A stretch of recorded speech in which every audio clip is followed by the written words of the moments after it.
Rêverie, c'est un festival d'art numérique que nous organisons à l'ASCA à Beauvais, composé d'un parcours d'exploration numérique dans le lieu, composé également de temps forts à l'intérieur du lieu et à l'extérieur.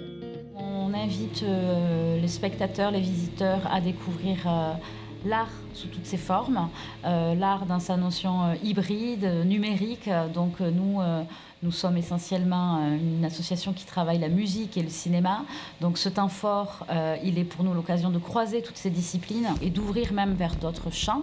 Pourquoi pas faire de nouvelles découvertes. On invite les visiteurs à participer. Donc nous avons un espace de casque VR avec plusieurs films, des jeux vidéo en salle cinéma. Hop, hop, hop. Ok. Ici, c'est le labo. Nous sommes très heureux d'accueillir Lucho Café, un partenaire du quartier Saint-Jean qui anime l'espace de microfolie au Labo Ciné. Ça m'a aidé à faire de la peinture. C'est assez bizarre à dire comme ça, mais c'est en s'aidant de la photo qu'il a pu faire une meilleure peinture. Il y a également une exposition, on a fait un appel à projet pour des jeunes artistes. Nous avons eu une proposition de Élise et Alex qui sont étudiants à la Sorbonne en art plastique et qui nous ont fait une proposition suite à notre appel sur le métaverse. Comment sera la vie en 2050 ?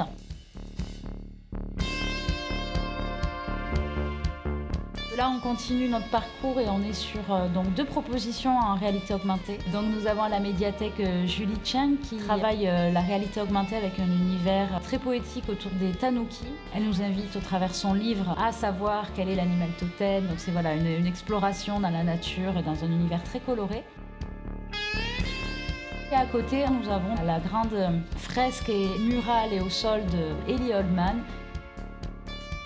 Je suis la créatrice de La Grande Histoire du dessin sans fin. C'est une œuvre transmédia qui aborde la question de l'écologie par le dessin, par la bande dessinée, par la réalité augmentée. On a créé une application qui va permettre aux enfants d'aller ramasser des déchets en scannant différents endroits de la fresque. Alors ils sont où? Vous avez tout trouvé? Bien, ça te donnera quelque question.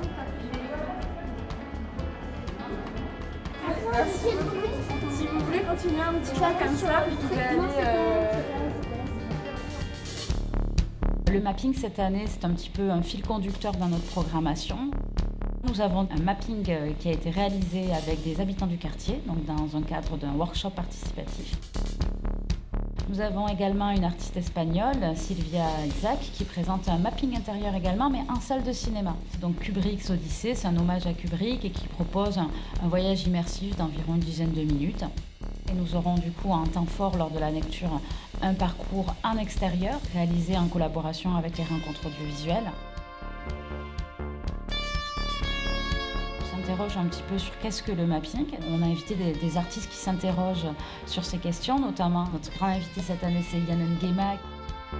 Je suis artiste multimédia, je travaille depuis une trentaine d'années dans un groupe qui s'appelle Ezekiel, où j'associe images, son et programmation. Je prépare pour 2023 une grande exposition qui s'appelle Prisme. La pièce qui est devant moi fait partie de cette exposition. Il y en aura une douzaine à peu près de cette échelle. Et l'idée, c'est de travailler sur des matériaux un peu complexes en termes de propriétés optiques, le verre, l'eau, le sable, la fumée, et d'y associer un travail de projection et d'image. Cette année, dans le parcours, vous aurez Tristan Ménez, sa nouvelle œuvre, l'œuvre Pulse. Ce sont 4 sculptures pyramidales qui travaillent de nouveau la dimension du fluide avec un effet stroboscopique. C'est une programmation très diversifiée pour plaire à un maximum de public. On accueille autant des scolaires que du tout public. Donc c'est une programmation où il y a des temps familiaux, mais des temps aussi pour des gens qui sortent.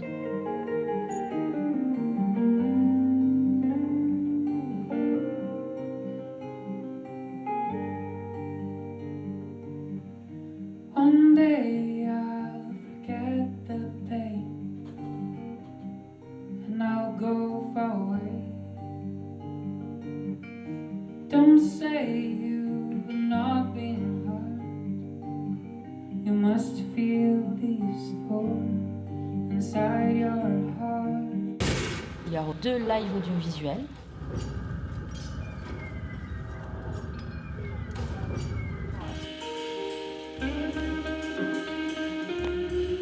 Donc 2 propositions qui explorent cette relation image et son de façon différente, notamment avec une base d'archives revisitée et une base plus abstraite qui invite au voyage.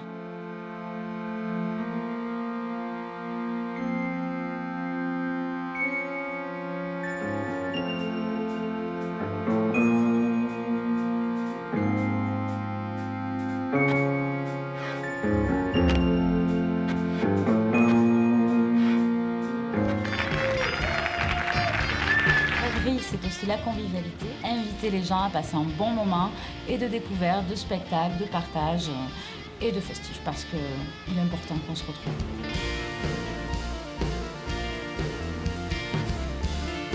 Moi, j'ai tout aimé, surtout les dessins enfants.